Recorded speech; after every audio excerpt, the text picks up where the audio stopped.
గ్లాసుడైన చాలు నందిని పాలు, కడివిడైన నేమి కల్తీ పాలు. నందిని డైరీ.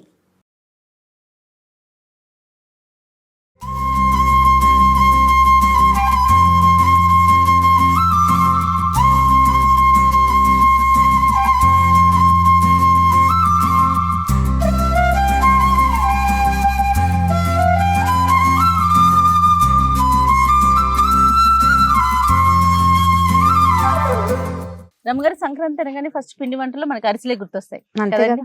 అందుకని చెప్పి మిమ్మల్ని కష్టపెట్టి పొల్లలు పోయి అరేంజ్ చేసి ఓకే అరిసెల కోసం మొత్తం పిండి అంతా రెడీ చేయించానండి నేను. Very good.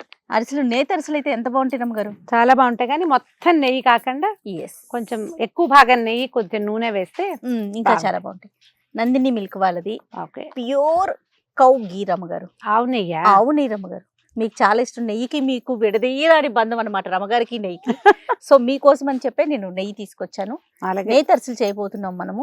ఓకే ఓకే నేను హసన్ వెళ్ళి చేసి వచ్చాను కదా, నందిని మిల్క్ యూనిట్ మొత్తం చూసి వచ్చాను కదా. ఆ ప్రాసెస్ అదంతా చూస్తే అబ్బా అబ్బా ఎంత బాగుందంటే, ఎంత ప్యూరిటీ, ఎంత హైజీన్ మెయింటైన్ చేస్తున్నారు రమ్మగారు. మనుషులు ముట్టుకోకుండా చేస్తున్నారు.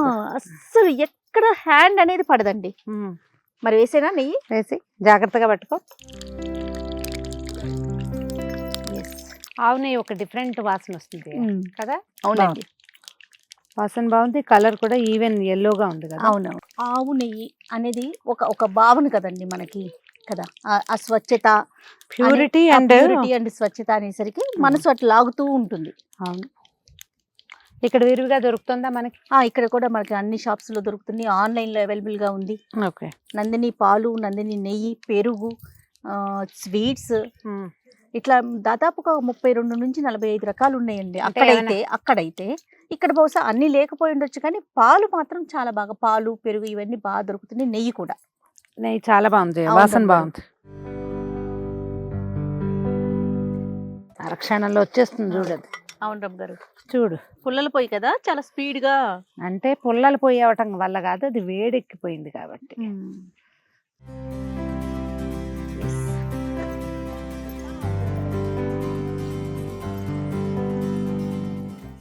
దీనికి ఒక 4-5 చుట్టూతా కూర్చుని, అవును రమ్మగారు, ఒకళ్ళు నొక్కేవాళ్ళు, ఒకళ్ళు వేసేవాళ్ళు. అవును, ఇంతది మూకుడు పెట్టకుండా తాంబాళం పెట్టేవాళ్ళు చేయ ఊళ్ళల్లో.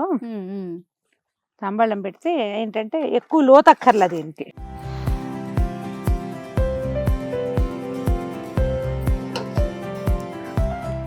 క్షణాల్లో ఇది గారెలకు సరిపడే పాళ్ళం ఉంది ఇది. రమ్మగారు ప్రాక్టీస్ లేనట్టుంది కదా మీకు కూడా. చిన్నప్పుడు ఎప్పుడైనా చూసారా ఇట్లా? చిన్నప్పుడా? ఏమిటి, సుమన్ టీవీలోనే 3 సార్లు చేయించి అలా అడుగుతావా జయ? రమ్మగారు ఇది నేను అడిగేది పుల్లల పొయ్యి మీద, పొయ్యి గురించి. ప్రాక్టీస్ లేదని మిమ్మల్ని అంటానికి నాకు ధైర్యం ఉందా అసలు?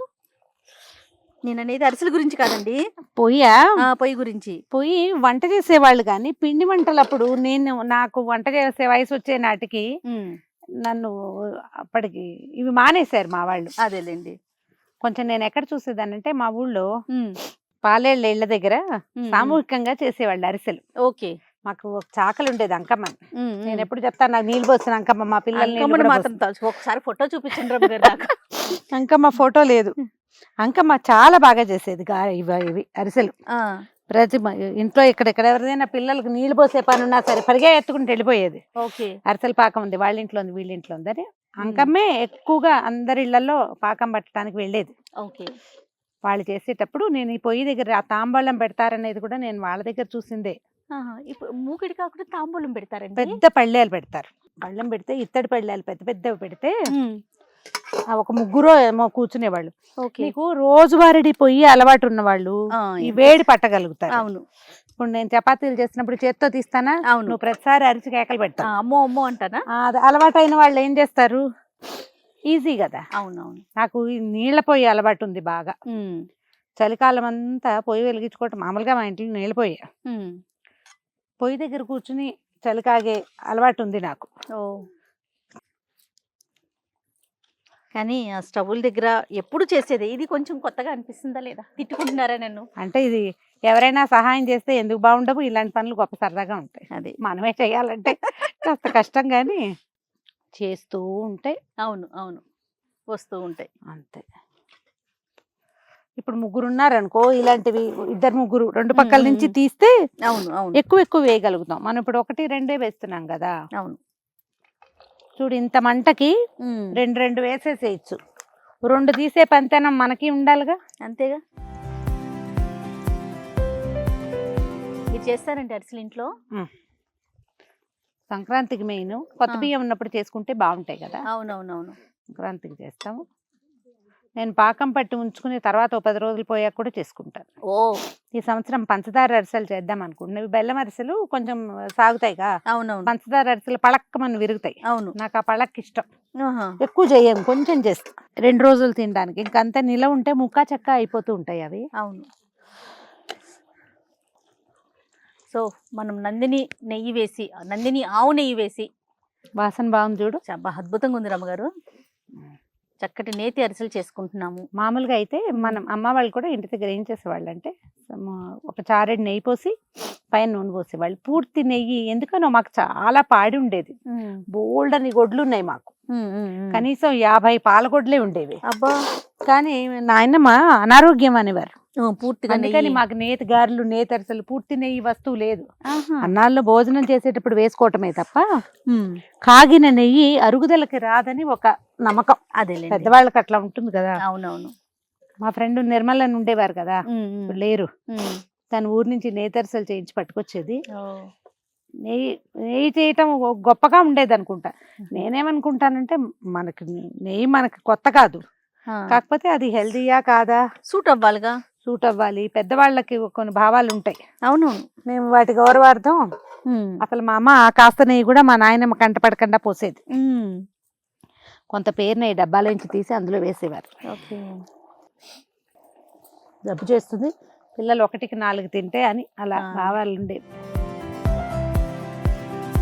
కొంచెం పచ్చాలు ఎక్కువ. పాపం పొయ్యి ముందు కూర్చున్నారు, మీకు ఎట్లా అనిపిస్తుంది? కానీ నాకు మాత్రం భలే సరదాగా ఉంది రవ్వ గారు. అంటే నేను చెప్పా కదా, ఇవన్నీ ఎవరైనా ఏర్పాటు చేస్తే మనకు సరదాగానే ఉంటుంది. మనం ఈ పొయ్యిని హ్యాండిల్ చేయలేమని.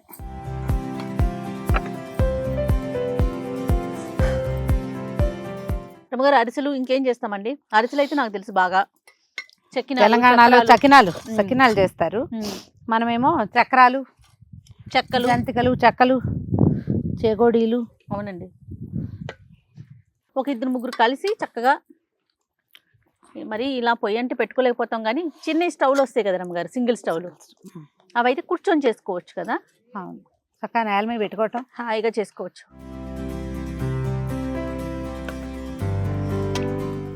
రమ్మగారు అరిసెలు ఇష్టమా మీకు కొబ్బరి బూరెలు ఇష్టమా? అసలు కొబ్బరి బూరెలు పెద్ద నచ్చవు చేయను. అవునా? తూచి రమ్మగారు, నాకు ఎంత ఇష్టమో కొబ్బరి బూరెలు అరిసెల కన్నా. నాకు అరిసె ఇష్టం. కొబ్బరి బూర అంటే కొంచెం మెత్తగా అట్లా అనిపిస్తుంది, అదొక ఫీల్. అంటే కొబ్బరి బూరలో ఒక ఖాళీ వస్తుంది చూడు, హాలో, అదేమిటో ఎక్కదు చేయాలి. అట్లా రాదు రమ్మగారు, అట్లా రాదండి. ఏమో మరి ఇట్లా బొంగలాగా వస్తుంది కదా అది, ఆ బొంగలో లోపల గ్యాప్ వస్తుంది. ఏమో మరి అమ్మ చేస్తారు కదా, అస్సలు రాదండి. ఏమో ఈసారి తీసుకొస్తాను ఆగండి నేను. మా ఇంట్లో మా కొబ్బరి బూరెలు పెద్దగా తెలీదు. మా విద్యక్కయ్య మున్సిపల్ స్కూల్లో జాయిన్ అయ్యాక అక్కడ ఫ్రెండ్స్ క్రిస్మస్ కి చేస్తారు జయ మా వైపు, ఎందుకనో అలాగా తెలీదు. కానీ అక్కడ వాళ్ళ దగ్గర చూసి తర్వాత విద్యక్కయ్య చేసేది, కానీ ఏమిటో నాకు. పండక్కి ఒక వారం ముందు నుంచి మొదలు పెడతారు కదండి పిండి వంట ఇవన్నీ. ఇంకా 4-5 రోజుల ముందు. ఒక 2 నెలల పాటు ఇళ్లలో ఏంటంటే పిల్లలు ఊళ్ళ నుంచి వచ్చేసరికి పాపలు వండి పెట్టేస్తారు. అవును అవును. ఏమో నేను ఎప్పుడు ఈ పదం వాడుతూ ఉంటాను, మా ఇంట్లో వాడే పదం కాదు. ఏది? పప్పలా? పాపలు వండటం అనేది మా ఊళ్ళల్లో పద్ధతి అన్నమాట. మేము పిండి వంటలు చేయటం అంటాం, అసలు వండటం అన్న మాటే రాదు. పిండి వంట చేయటం. నువ్వు హసనెళ్ళేవి 3 రోజులు ఉన్నావు కదా. అవును రమ్మగారు. నందిని వాళ్ళు 3-4 నెలల నుంచి నేను హసన్ వెళ్తాను చెప్తూనే ఉన్నావు. మొత్తానికి డిసెంబర్లో వెళ్ళినట్టున్నావు. అవును రమ్మగారు. ఎలా ఉంది జయ ఫ్యాక్టరీ చూస్తే ఎక్స్పీరియన్స్? నేను ఇక్కడ చాలా అంటే నార్మల్ గా ఊహించుకున్నాను, నేను ఎప్పుడు చూడలేదు రమ్మగారు. మా ఆయన ఎప్పుడు చెప్తాను, నేను పాల్ ఫ్యాక్టరీ చూసాను, విజయవాడలో పాల్ ఫ్యాక్టరీ చూసానని. నేను ఎప్పుడు చూడలా, అంత ఊహించుకోలా. అది ఫ్యాక్టరీ కాదండి, ఇండస్ట్రీ. బా. లక్షల టన్నులు రమ్మగారు. నేను అసలు ఇక్కడ ఇది మాట్లాడాలి అది మాట్లాడాలి, ఇన్ని డ్రెస్సులు అన్ని డ్రెస్సులు మేకప్ కిట్లు ఎన్నో వేసుకెళ్ళిపోయా. నోరు ఇప్పటాకు లేదు రమ్మగారు. ఎందుకో తెలుసా, ఏది ఆపటాకు లేదు, ఏ మిషనరీ. అన్ని లక్షల టన్నుల్లో అక్కడ ఇదవుతోంది అనమాట. అంటే మనం ఏది ఆపినా ప్రొడక్షన్ ఆగిపోతుంది. అదే మొత్తం చూసొచ్చాను. నాకు బాగా నచ్చింది హైజీన్ అండి. ఎంత క్లీన్ గా ఉందంటే బాబా మాటల్లో చెప్పలేం. మీకు అలాంటివి లేకపోతే ఒక రాష్ట్రం తాలూకు పూర్తి రాష్ట్రం తాలూకు నమ్మకాన్ని ఎట్లా గెలుపొందుతారు? రైతుల దగ్గర నుంచి నేను రైతులతో కూడా వెళ్ళి మాట్లాడొచ్చాను. రైతుల దగ్గరికి వెళ్ళాను, పాల కేంద్రానికి వెళ్ళాను. చక్కగా రైతులందరూ ప్రతి ఇంట్లో పాడి అండి. నాకైతే నిజంగా ఒక ఈర్ష్య కూడా వచ్చింది రమ్మగారు. మనకి ఇక్కడ అట్లా లేదు కదా. అంటే రైతులకి ఎంత ఎంకరేజ్మెంట్ కదా, పాడి పంట కదా రమ్మగారు. ప్రతి ఒక్కరికి అన్ని రకాలుగా సమృద్ధిగా ఉంటది కదా. నిజంగా అలాంటి అవకాశం ఉన్నట్లయితే గవర్నమెంట్ భలే ప్రోత్సాహం అందిస్తుందండి అక్కడ. కర్ణాటక గవర్నమెంట్ ప్రతి ఇంట్లో ఆవులు, వాళ్ళకి సబ్సిడీలు, రకరకాల ప్రోత్సాహకాలు, ఆ పాలని వీళ్ళే కొనటం మనకు కూడా ఉంది. మనకి ఉంది కానీ అంత ప్రోత్సాహకం మరి ఎంతవరకు ఉందో నాకు తెలీదు. దానితో నందిని అనేసరికి తిరుమల తిరుపతి దేవస్థానంలో వాడుతున్నారు కదండి. కొన్ని సంవత్సరాల నుంచి తిరుమల తిరుపతిలో నందిని నెయ్యినే వాడుతున్నారంటే మనం దాని యొక్క స్వచ్ఛత గాని క్వాలిటీని మనం ఇంకా అసలు మాటలో ఇంకా మరి ఇంకా ప్రత్యేకించి ఇంకేం మాట్లాడుకోకర్లా. దాని గురించి అదొకటి చెప్తే చాలు, సరిపోతుంది. స్వామివారికి సమర్పిస్తున్న నెయ్యి అంతే. చాలా బాగుందండి ఎక్స్పీరియన్స్ అయితే. అక్కడ మనుషులు కానీ వాళ్ళు పనిచేసే విధానం కానీ ఎక్కడ చెయ్యి తగలట్లేదు రమ్మగారు. అదే ఆవు దగ్గర నుంచి మెషినరీ పూర్తిగా ఆవు దగ్గర తీసిన దగ్గర నుంచి టిన్ మిల్కింగ్ మెషిన్స్ అంటావా? మిషన్ పెడుతున్నారండి, అట్లా చేత్తో తీయట్లేదు, మిషన్స్ పెట్టేస్తున్నారు. ఫైనల్లీ సక్సెస్ఫుల్ గా నందిని నెయ్యితో సంక్రాంతి అరిసెలు మనం కంప్లీట్ చేసేసుకున్నాం. ఏం రమ్మగారు? అవుతూ ఉంటాయి. ఇది కంప్లీట్ కాదు, అవుతోంది, జరుగుతోంది ప్రాసెస్. ఎస్. మరి ఇంకా ముగిద్దాం. టైం కూడా అయిపోతుంది కాబట్టి ఇది కూడా వేసి సో ప్రేక్షకులకి ఏమైనా చెప్తారా ఒక్కసారి? చక్కగా అరిసెలు ఉంచుకోండి హెల్తీగా. నెయ్యి కూడా వేయాలంటే నందిని నెయ్యే వాడుకోండి. స్వచ్ఛమైన ఆవు నెయ్యితో చేసిన అరిసెలు ఎవరికైనా పంపించడానికి బాగుంటాయి, మనం తినడానికి బాగుంటాయి. ఆరోగ్యానికి ఆరోగ్యం. అంత పూర్తి స్థాయి నెయ్యి వద్దనుకుంటే మేము చేసినట్టుగా కొంచెం నూనె, కొంచెం నెయ్యి వాడుకోండి. మరొకసారి సుమన్ టీవీ ప్రేక్షకులందరికీ సంక్రాంతి శుభాకాంక్షలు.